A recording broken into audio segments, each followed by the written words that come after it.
SAARC কান্ট্রিগুলোর পররাষ্ট্র মন্ত্রীদের বলা হয়েছে। আর আপনি যেটা বললেন কোনো প্রধানমন্ত্রীর ব্যাপারে আমি কিছু জানি না। কারা কারা আমন্ত্রিত হবে এটা আপনার কনভেনশন অনুযায়ী যাদের আমন্ত্রণ করার কথা তাদের করা হবে, এটা ক্যাবিনেট ডিভিশন দেখছে, আমি এটা ক্লিয়ারলি বলতে পারবো না। আমার এটা সম্পর্কে কোনো জানা নাই। আমি শুধু আজকে শুনেছি যে আমার মিটিংয়ে যেটা শুনেছি সেটা হচ্ছে এখন পর্যন্ত পররাষ্ট্র মন্ত্রণালয় যে আছে তাদের পক্ষ থেকে সার্ক কান্ট্রিগুলোর পররাষ্ট্র মন্ত্রীদের বলা হয়েছে। আর আপনি যেটা বললেন কোনো প্রধানমন্ত্রীর ব্যাপারে আমি কিছু জানি না। দক্ষিণ প্লাজা যে মন্ত্রী ভারতের পররাষ্ট্রমন্ত্রী সার্ক কান্ট্রির মধ্যে ভারত পড়ে না। দক্ষিণ প্লাজায় শপথের সবসময় দেখেছি যে বঙ্গভবনে জি। শপথ হয়। দক্ষিণ প্লাজায় শপথের কোনো কারণ আছে? দক্ষিণ প্লাজা শপথ যেটা এটা বিএনপি আপনার এই অভিপ্রায় ব্যক্ত করেছিল।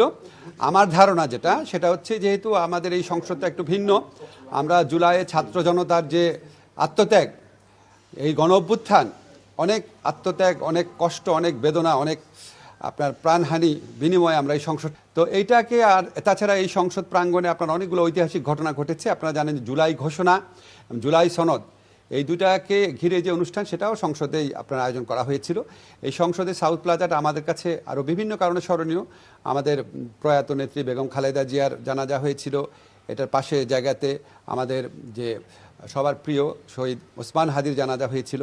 তো এটার একটা অনেক স্মৃতি জড়িত আছে এখানে, প্লাস এটা আমাদের জুলাই গণ অভ্যুত্থানের একটা বিভিন্ন যে ডকুমেন্টেশন সেটার প্রকাশের একটা জায়গা হয়ে দাঁড়িয়েছিল। তো এটা সব কিছু বিবেচনা করে হয়তো